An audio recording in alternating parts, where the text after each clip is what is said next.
Yo, what's going on guys? Arekkz here and welcome to Mario Tennis Aces. The game officially launches today, and with that in mind, I thought it'd be handy to put together a quick beginner's guide to go over some of the important aspects of the game so you're ready to jump in and start taking home the trophies. I want to thank Nintendo for very kindly sponsoring this video. We teamed up to go over some of the core pillars in the game, and as part of that I'll also be hosting a Mario Tennis Aces live stream in a couple of weeks too, so if you want to get involved in that, then you might want to start practicing. Of course, if you do enjoy this video, then a like would be super appreciated, and let me know down below if you're going to be picking up the game, maybe you've already got it, and if so, do you have a favourite character? Now, I'm going to break this video up into three main sections to cover the core game components, the three S's if you will: story, strategy, and swing.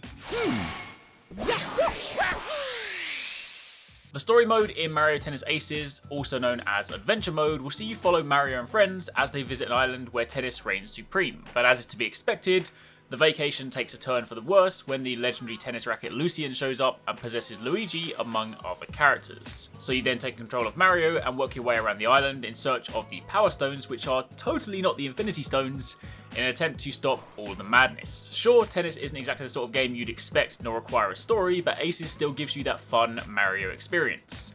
Throughout the story, you'll explore the various locations the island has to offer and play tennis matches against a whole manner of familiar faces. Some matches are straightforward, meanwhile others will take place on unconventional courts. Sometimes you'll take on challenges, mini-games and complete puzzles, and other times you'll battle bosses, all whilst playing tennis. The game starts off pretty easy and straightforward, but towards the end of the game, the challenges really do start to kick in. The adventure mode also serves as a great introduction. To begin with, it'll show you the absolute basics and run you through the different shot types, ways to serve, defend, move around, that sort of stuff.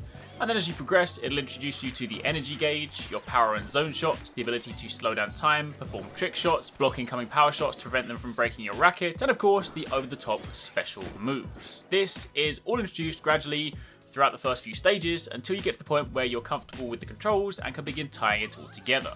You'll also earn experience along the way, and these will then boost certain attributes for Mario that will then be sure to come in handy later. But do keep in mind, this light RPG component is purely here for the story. But all up, Adventure Mode just serves as a great starting block, a place to learn the ropes, experience the story, and ultimately get you ready for the big leagues when you start taking on people in free play and tournament mode. Strategy is a key component of Mario Tennis Aces. Don't let the happy exterior fool you into thinking that this is a game where you can simply spam the serve and swing button and mash your way to victory. The tennis mechanics are pretty deep, and there's a fair bit for you to get your head around, from the different shot types and angles, all the way up to your trick shots, block shots, and special abilities. So let's go over all the basics.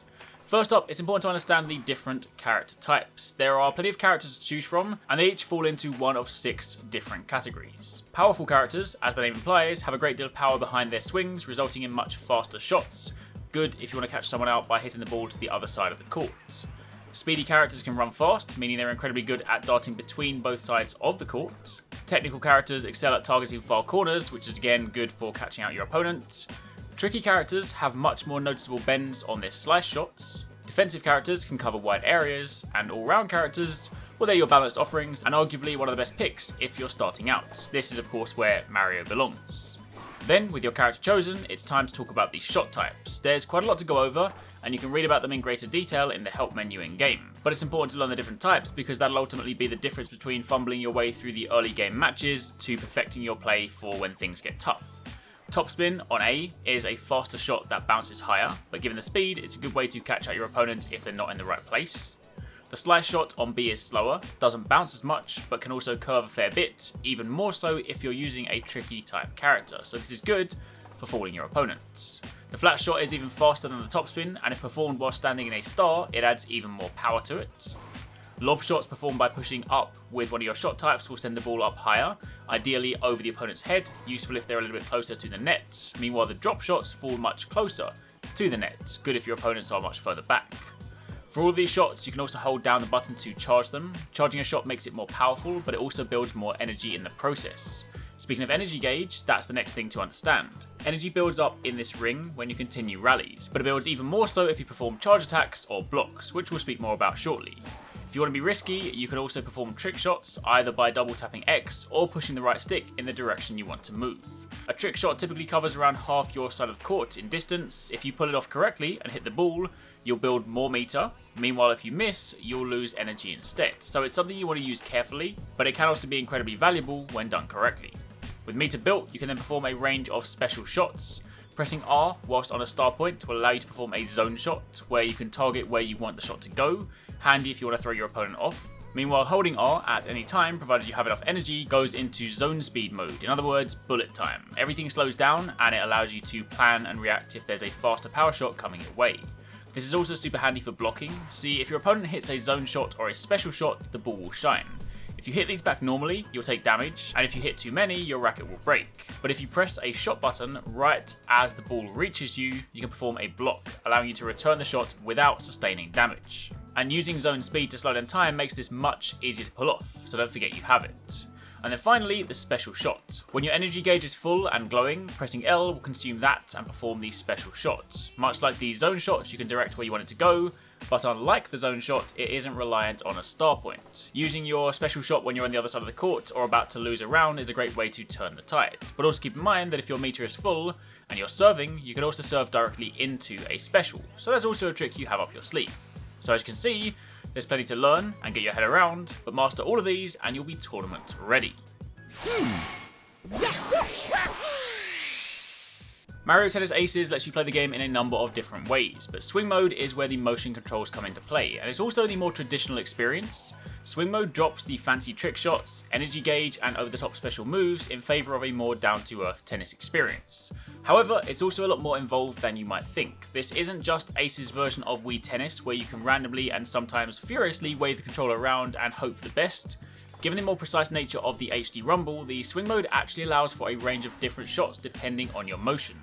Much like you do if you were really playing tennis, the direction you swing the Joy-Con will ultimately influence the direction the ball goes when you hit it. You can perform overhead and underhand swings, pull shots, flat shots, slice, topspin, lobs, even drop shots.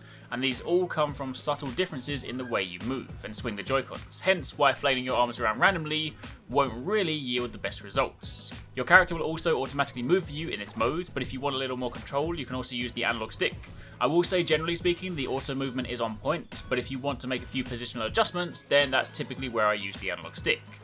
Something else that factors into Swing Mode is the challenge option too. When you're playing and it's not completely clear whether the ball was in or out, you can ask to challenge the ref's call. You have 3 challenges per match. If you challenge and you were wrong, you lose a point. Meanwhile, if you challenge and you were correct, then you can keep it and also prevent your opponent from taking that round.